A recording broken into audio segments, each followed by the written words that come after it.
we're still on Punk Rock Holiday. I'm sitting down with Pat, and Pat is from Anti-Flag. How are you doing, Pat? I'm doing great. We're listening to Slapshot. It's fucking rocking. It's awesome. How do you like Punk Rock Holiday so far? This is actually our third time at Punk Rock Holiday. Is it? Yes. Wow. We have had a Punk Rock Holiday many times so far. I think I was just told backstage that we were one of the first American bands ever to play this festival. How are you? Yeah. I might be lying, but that's what they were told me. Have you guys been swimming yet? No. But it's fucking cold. I know, really yeah. Cold. Yeah. We've been down there and I've been like, wow, I'm not going in that Yeah, water. but except for this side, like the river on this side is warmer. Really? It's your third time. You should know. I've never been in it. I just know it's cold. Yeah. But Punk Rock Holiday is awesome. How are you guys touring? Is it like a nightliner? Is it a fly-in show? Actually, this is the first show of the tour. So we flew in this morning from the States. All right. So we're all really jet-lagged and a bit of a disoriented mess. But we can't wait to get on stage and play some songs. Yeah. Cool.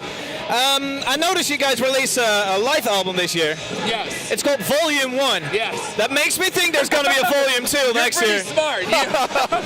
Yeah, we did that recording in LA last year or the year before with the goal of it being a 2-record deal. Okay. And we played a whole bunch of old songs. I think we played 2 nights and played a whole bunch of songs. It was really an awesome show because we were showcasing a lot of the songs. Where was it in LA? The Troubadour, I think. All right, yeah. And so we played, and then we recorded both nights, and we're going to release Volume 1, and then, as you say, there will be Volume 2. The drama with us is that we have a lot of things coming up, so we don't want to have anything walk on any other piece. So we have a new record that's coming out in October. All right. So we have to wait until that record. 2 releases in 1 year. Yeah. There's no rest for the wicked. Yeah.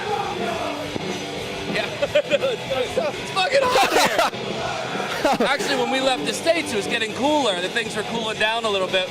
We were just on Warped Tour the month before, and that was brutally hot. And then we went home for a week, and we were like, okay, things are better. And now it's fucking hot again. There you go. Yeah. Last thing about that. And I will tell you one other thing. Okay. The reason why I'm sweating is the only way I've been able to deal with jet lag is to drink as much water as possible. Oh, I was going to say if beer. you drink enough water, but it makes you sweat like you're a crack whore or something like that.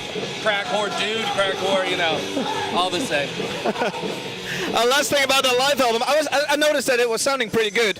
How much of it, like how much percent of it is done in the studio after the live recording? I don't think any of it. I know the drums are all live. Yeah. We were like, ooh, those drums suck. Let's not use that song. But yeah, it's all live. Not even some extra vocals in there, or? There may be a guitar part or two that we overdubbed, but most of it is live. That is cool. Yeah, but we had a live record before that we went in and fixed a lot of it. So this one is a lot more live than the other ones. But all the drums are real. It doesn't mean the engineer didn't massage the suck out of it of course. when he was mixing it. But I didn't replay anything. Everything's live. Cool. Yeah. Sounds good. And that's always the thing when you play live, especially on a small stage like the Troubadour. You get a lot of bleed and stuff like that, so it's harder to overdub if you fuck something up. You just have to take that song off the record. Yeah. Nice. You guys been around since my birth year, 88. Okay. That's really long, and I'm always wondering, is it still as much fun as the first, let's say, 5 years? Absolutely. It's actually more fun now because I'm in fucking Slovenia. It's awesome. There's a whole community of people. When we started playing, it was just Justin and I and a bunch of, 20 weirdos in a basement. Now we're at Punk Rock Holiday, and it's awesome. There's thousands of people here tonight. Yeah. But the being on stage and connecting with people and talking about things that are important to us, that never gets old. Flying from the U.S. to play a show the same day, that gets old. Yeah. So that's hard, but the actual show is awesome. Yeah. Cool. Well, thank you so much. If we didn't have it, we would be selling crack on the streets because this is what we do. If you take it away from it, it's very hard. Yeah, I always think of there's 1 hour a day you play, but the rest of the 23 hours is mostly waiting. Yeah, and it's actually a skill that you learn. Waiting and being bored. Yeah, and not getting into trouble. What do? You're in a backstage? Your sound check is Well, done? Again, What do you do? Again, phones in 2017 is a very different experience than 1988, Yeah. where you didn't have anything to do. Because now you have your phone all day. As long as you have battery, you can connect with So the that's world. what you do? Yeah, well, on a club tour when we're in cities, I get up in the morning, I go walking and just find whatever I find, which is awesome. All But right. on a day like today, I couldn't do that. No. Yeah. Any iPhone games you can recommend? No, I'm reading the BBC or finding out what fucked up shit Trump did today.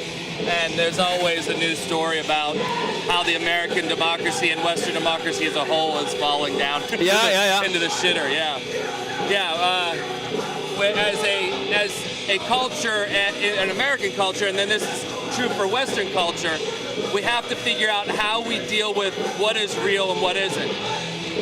50 years ago, we had propaganda. Yeah. Now we call it fake news. 50 years ago, we had fascists. Now we call it the alt-right. It's the same problems. We have to figure out how to deal with them.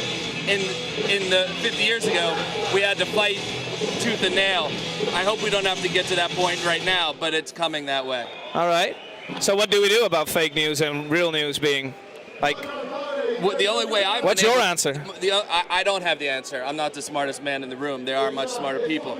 But in talking to smart people, we've realized that you have to find different sources and always check different sources. You can't rely on one tweet to be the answer to everything. But sooner or later, we're going to say that's bullshit and lies, and we're all going to fight against it. Right now, we're all still being swindled. And as time goes on, we're going to realize we're being swindled and fight back. Punk rock community has always been there saying that's bullshit, but the rest of the culture hasn't come to that point yet. The rest of the culture is going to get there sooner or later, and if not, the punk rockers are going to take to the streets, the people are going to follow, and things are going to change. Thank you so much for sitting down with us. Thank you. All right.